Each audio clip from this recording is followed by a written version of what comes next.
Good morning and welcome back to News Center. A popular police officer, Titus Musila, alias Katitu, who shot dead a man during an operation at Githurai 45 in 2013, has been jailed for 15 years.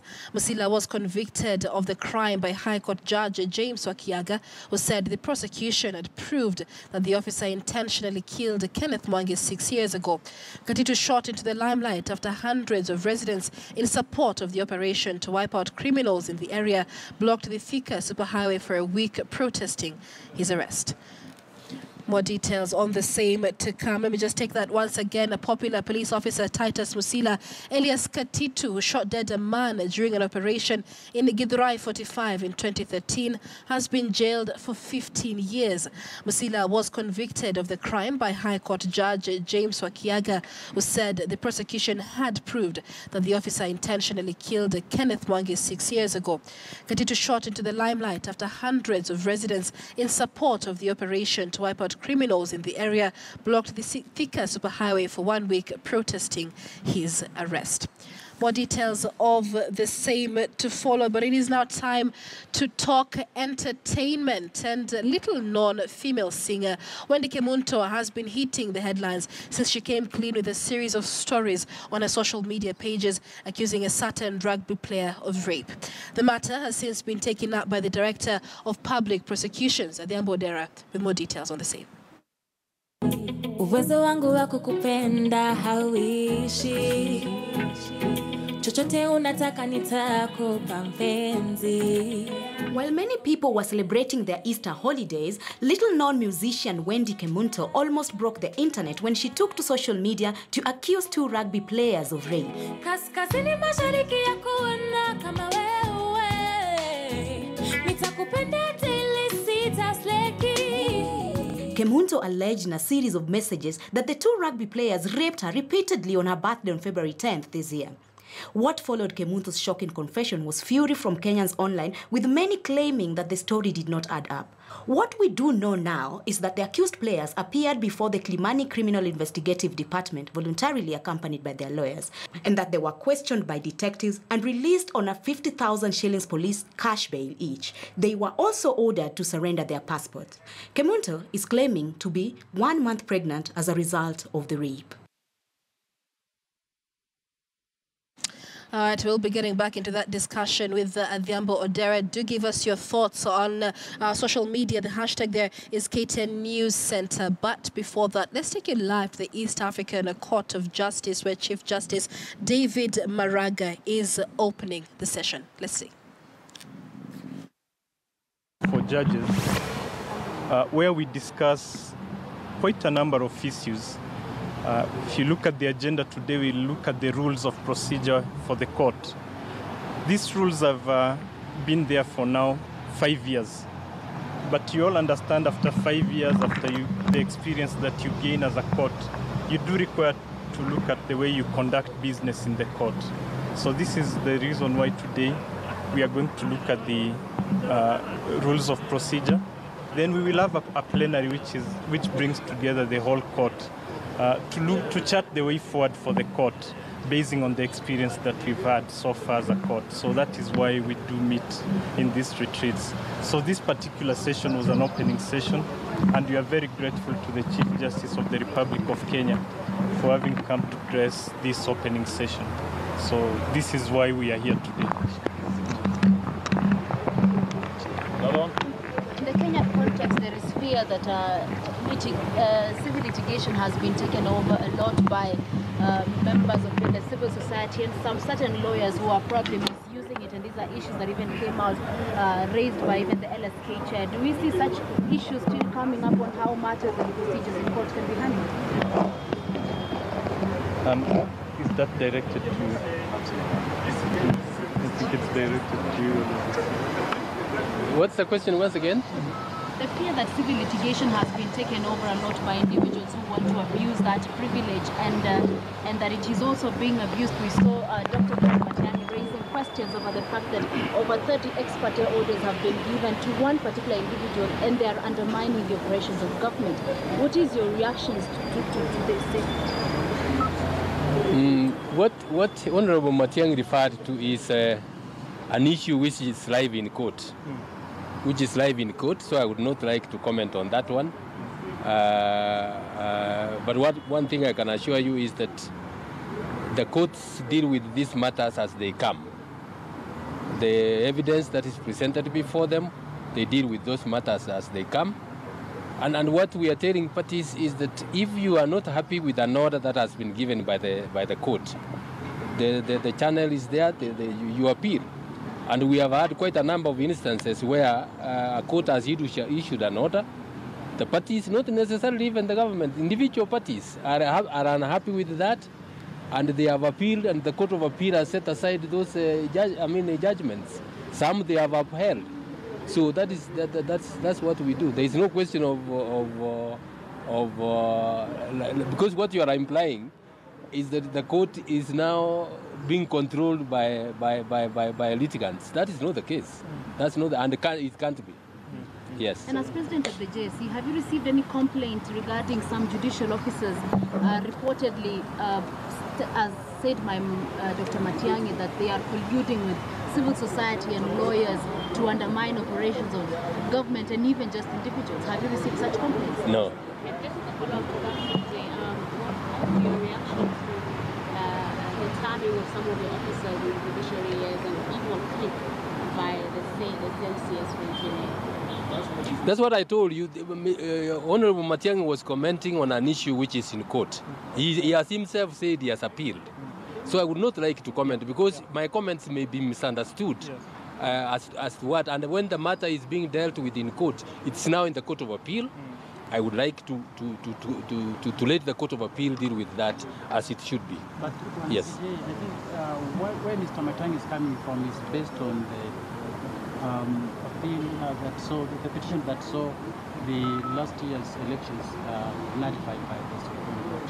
And for him, from the government side, they feel the judiciary has been held captive by some opposition-leaning lawyers and activists. What would be, besides looking at what is going on at the moment, but generally, because his comments seem to have captured the entire feeling within the government, and maybe the judiciary, the clique of the judicial officers seem to be being captured by some opposition lawyers and activists. I am not aware of any part of the judiciary that has been captured by what? By opposition or what? Or the media. If you go back to before we had elections, we had quite a number of cases that came to court. We ruled in favor of the government. We ruled in favor of against the government. We ruled in favor of the position. We ruled against the opposition. Quite a number of those matters came, and we dealt with them on the basis of the evidence that was there. So it's already, some of those matters go to a particular division. We have the judicial review division. We have the constitutional division. That's where they are dealt with, and invariably you find they are being dealt with by the same judges. So I mean, it is not true that any judges have been captured by the opposition, as it is being said. It is the orders they are issuing in the normal course of business, and they could make mistakes in those orders. They could make mistakes in those orders. And what we are saying is, if there are mistakes that have been made, let there be an appeal. And once an appeal is filed, let the parties who are dealing with that wait for the Court of Appeal to deal with the matters as they are being dealt with. That's why I'm saying I don't want to comment on what the Honourable Minister commented about, because the matter is in the Court of Appeal. Let the Court of Appeal deal with that. So I'm going to protect the CJ because this is a function of the East African Court of Justice. Yes. It's not a function of the Kenyan judiciary. No. Yes, and we do have other business to conduct now. Yes. If you do allow us, please let us go and conduct that business. It's equally an important business. Thank you. Asanteni sana. Thank you. That's how we work. I'm sorry, but that's how you work. Professional is not good. You would at least organize an interview. We have tried. We can't get him. So we get him here, we ask here.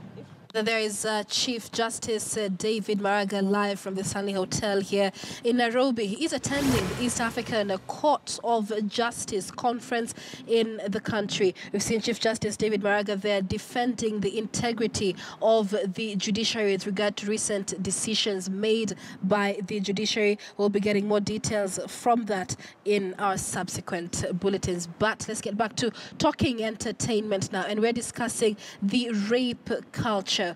During the Easter holidays there, we saw popular singer Wendy Kemunto ignite social media with reports that she had been sexually assaulted by a well-known rugby player. It is what it opens our discussion to the rape culture here in the country, and Adhiambo Odera now joins us for this discussion. Adhiambo, thank you so much for being with us on Talking Entertainment today. Thank you, Michelle. This is a big conversation. Just tell us a bit more of what happened, what went down with Kemunto. Well, she took to social media, to be specific, the Insta stories, and she began by saying that on her birthday, which happened to be on 10th of February, right, something which something bad happened to her. So instead of celebrating her birthday happily or whatever happened, two people, one of them somebody she knew, took advantage of her. And she says that repeatedly that happened overnight, and she couldn't be able to fight them off because, one, if you know rugby players, then they definitely are bigger than her. If you've seen how she looks like, she's petite. And so there was not much she could be able to do. So she took time. And also that is part of why people are complaining about it, because she took a lot of time to come out. Because February 10th, now we are in April, this is about 5th, that's about a month plus. And so everybody, coming out was like, oh, so how do you take all that time and then you come out and you accuse two prominent people? Right. But then even in the Insta story, if you read all of it, she was saying she knew that if she came out, then that was also what people were going to say. Because generally when you come out with something like that, then everybody either is looking at how you were dressed, why you were there, or if you just willingly went in there. So it's all documented in the Insta story. But what we know so far is that the accused persons presented themselves voluntarily.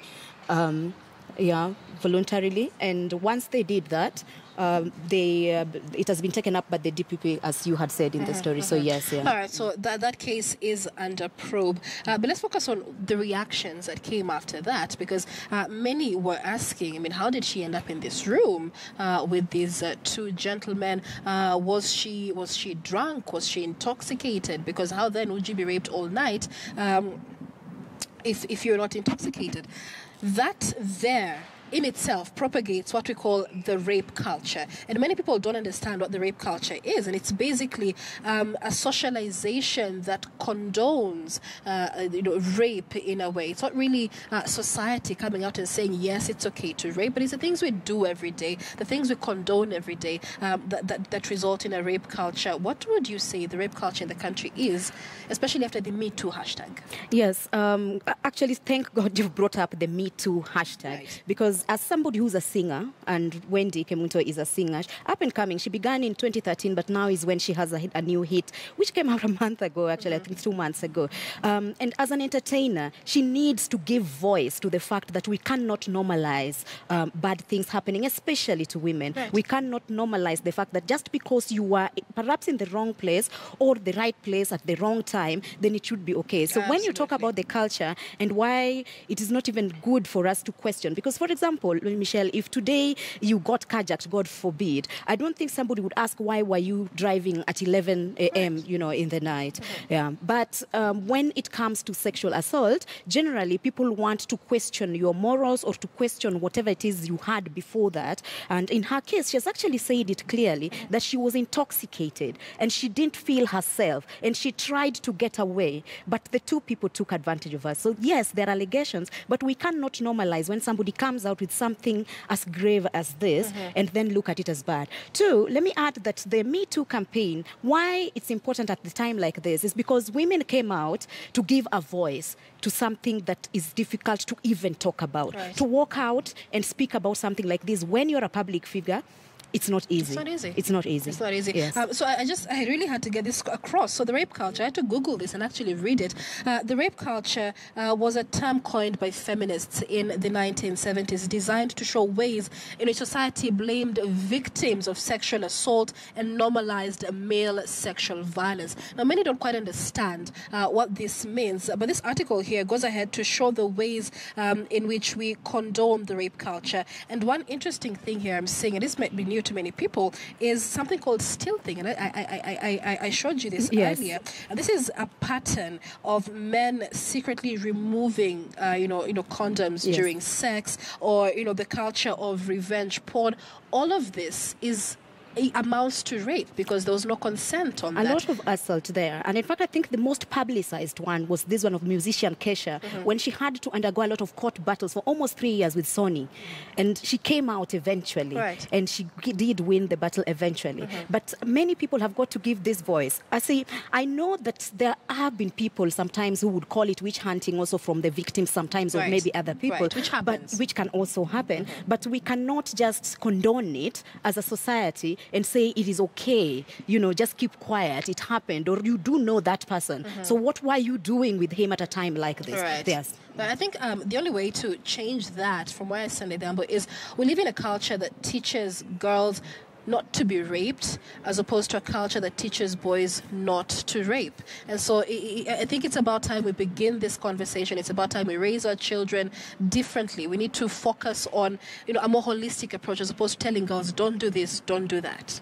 It means we need to everybody come together, and entertainers especially, let them lend their voice to this. If you have been given much, then you also need to give much. Right. Yes. All right. Well, it is, an interesting conversation, quite a disturbing one. Do give us your thoughts about it on social media. But that's all for Talking Entertainment this morning. That also brings us to a close. Thank you so much, Adhiambo, for that. That also brings us to a close on News Center. Just a quick sampling here of some of your thoughts and comments that were coming in. We're asking you whether you were satisfied with the current management of Nairobi City on the hashtag KTN News Center. Wiseman says Sonko has proven uninterested in the growth of Nairobi, but has exhibited high interest in his income-earning activity.